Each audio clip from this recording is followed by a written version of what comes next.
Hello friends, जय माँ बगलामुखी जय दासी। मैंने कहा ही था, जय माँ तारा, मैंने कहा ही था वीडियो थोड़ी बड़ी होगी, इसलिए मैंने वो वीडियो अलग बना दी और ये अलग बना दी, दोनों का टॉपिक अलग हो जाएगा। देखिए, कल भी मेरे पास किसी एक बच्ची ने काम चालू करा है प्यार के चक्कर में। घर काम करती है और जिससे वो प्यार करती है 5-5, 10-10 साल का रिलेशन होने के बाद इंसान थर्ड पार्टी में चला जाता है। सबसे पहले इन थर्ड पार्टी को बराबर करना सीखो। आप एक बात याद रखो, क्योंकि हमेशा कभी भी अपने इंसान को गलती मत दो। सामने वाला इंसान को खींचता है, एक्सपोज करता है, तभी सामने वाले की हिम्मत होती है। ऐसी बात है।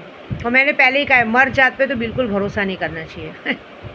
मर्द जात किसी की नहीं होती है। उन्हें तो मैंने क्या कहा, कचड़े वाली भी मिल गई ना और उसने भी प्यार से उनको सहला दिया ना मेन पार्ट पे, तो वो उसके साथ भी सब कुछ करके हट जाएंगे। वो ज़रा भी नहीं सोचेंगे कि मेरे घर पे मेरी बीवी है, मेरा बच्चा है, मेरे बच्चों की नज़र में मैं गिरूंगा, बच्चों को पता चलेगा क्या होगा। वो कभी नहीं सोचेंगे। वो सिर्फ़ और सिर्फ उस वक्त की 5 मिनट की खुशी का ख्याल रखेंगे। बाद में भले पछताएंगे, लेकिन उस वक्त वो नहीं सोचेंगे। इसके लिए थर्ड पार्टी को बराबर करना सीखो। थर्ड पार्टी कोई भी हो सकती है। एक और बात मैं कहूँगी सबको कि आदमी हो चाहे औरत हो, मैं माँ हूँ, माँ होने के नाते बता रही हूँ।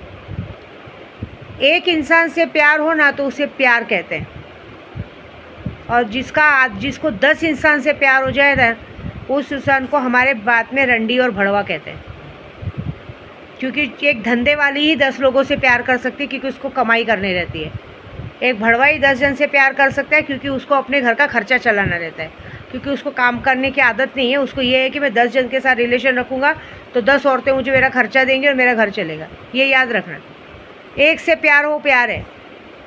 आज की जनरेशन में है, इंसान 2-2 बीवियाँ रखता है। रखो ना, 2 बीवियाँ रखो, लेकिन अपने बल पे। अगर आप उसका खर्चा चला सको तब। 10 बीवी रखने का भी दम रखना है तो रखो, कोई बड़ी बात नहीं अगर आप में दम है तो, लेकिन आपकी खुद की कमाई पे। ये बात याद रखो। मेरी बात थोड़ी भले बुरी लगेगी, लेकिन जिस तरह से छोटी छोटी जो औरतें कल मेरे पास घर काम करने वाली, जो महीने का 10-15 हज़ार कमाती, वो अपने प्यार में पागल होके, जो इंसान उससे प्यार करता था वो उसके खर्चे चला रही थी, शायद खर्चा पानी कम हो गया तो उससे दूसरी जगह रिलेशन रख लिया। आप सोचो, उसने अपनी पूरी कमाई जमा करके लोगों से कर्जा लेके अपने पति को, अपने प्रेमी को वापस बुलाने के लिए मुझसे वशीकरण का काम चालू कराया। ये कितनी बड़ी बात है। कोई माँ अपने बेटे के लिए तड़प रही है। मैं एक और बात बताऊंगी सारी औरतों को, आदमियों को खास करके, आप 1 नहीं 2 बीवी रखो, कोई इशू नहीं, लेकिन उस चक्कर में माँ बाप को मत छोड़ो। और बीवियों को भी यही कहूँगी कि आप अपने माँ बाप से जितना प्यार करती है ना, उतना कम से कम पति के माँ बाप से प्यार भले मत करो, लेकिन पति को अलग मत करो। एक आदमी एक औरत के साथ रात भर में 2 से 4 घंटा बिता सकता है, लेकिन अपने माँ बाप के साथ पूरा दिन बिता सकता है। हर एक इंसान को हक है अपने परिवार में रहने का, खाने का, पीने का। 2-2 बीवी रखो, लेकिन उसे उसके परिवार से अलग मत करो। अच्छी बात नहीं है। सबका रहन सहन अलग होता है। अभी जैसे मैं हूँ, मेरे बच्चे हैं, मेरा पति है, मुझे भी अपने जाके बच्चों के साथ एक अलग टाइम स्पेंड होता है। वो होता है किसी को किसी के परिवार से, किसी को किसी के बच्चे से, किसी को किसी के माँ बाप से अलग मत करो। ये अच्छी बात नहीं है। जब हम ये प्रॉपर लेवल रखेंगे ना, तो तराजू का पल्ला दोनों बराबर भारी रहता है।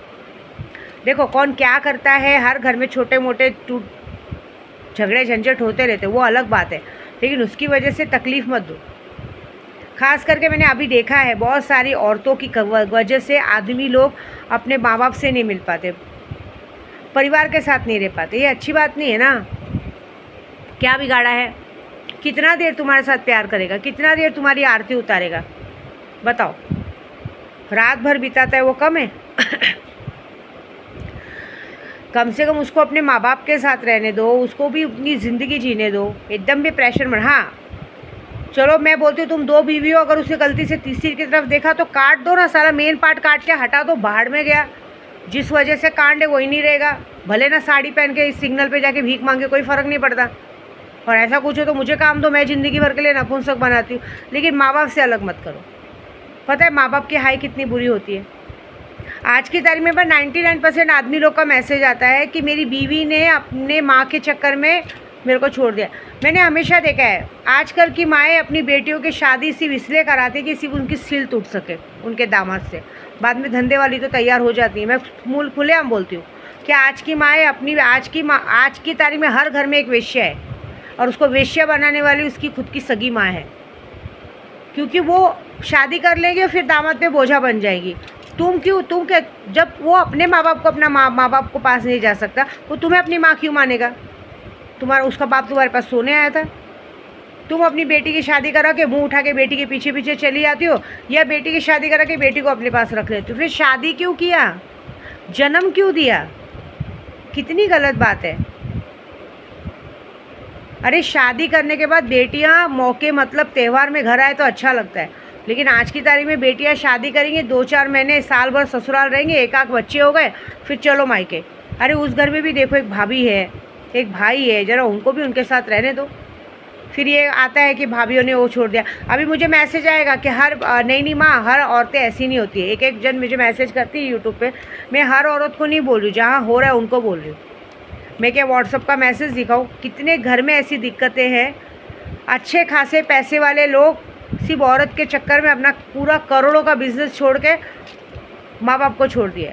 माँ बाप के चक्कर में ये कहते हैं ना, माँ बाप में एक जन ऐसे एक्सपायर हो गए कि हमारे बच्चे हमसे दूर हो गए। आपको पता है सबसे बड़ा दुख बच्चे का होता है।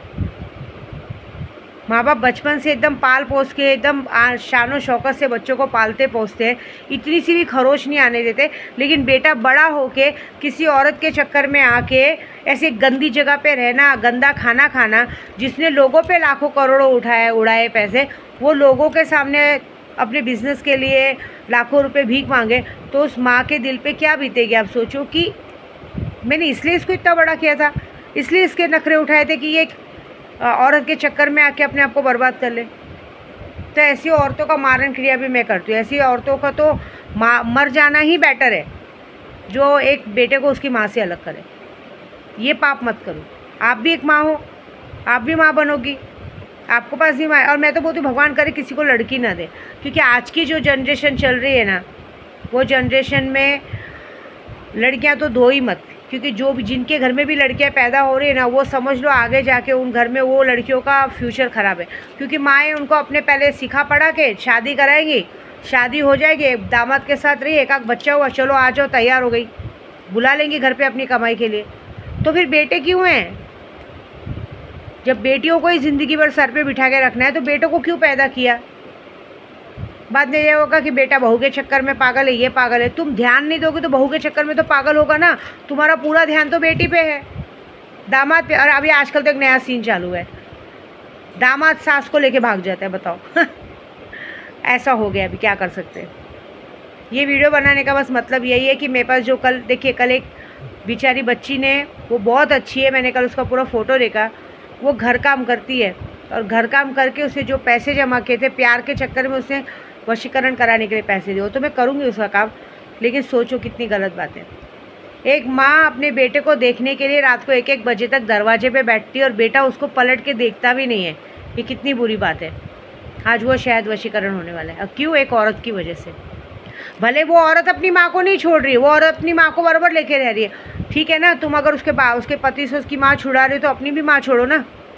क्यों? तुम्हारी माँ तो छूटती नहीं है, तुम्हारी माँ तो दहेज में आ गई है, ज़बरदस्ती दहेज में आ गई है। आज की तारीख में देखिए, आप देखना, या तो बेटी माँ के घर पे जाके माँ का खर्चा चलाएगी, या माँ उठ के बेशरम जैसे दामाद के घर पे आ जाएगी। क्योंकि आजकल बेटियों से ज़्यादा तो दामाद क्या बोलते हैं, बेटियों से ज़्यादा तो सास को दामाद का अच्छा लगने लगा है। क्या कर सकते हैं?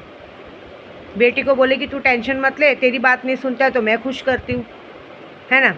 ये होता है आजकल, कुछ नहीं कर सकते। सब माया मैडम है, सबके अंदर एक माया मैडम है, और सबके अंदर माया मैडम को बिगाड़ने वाली उसकी माँ है। बस इतना कहूँगी मैं।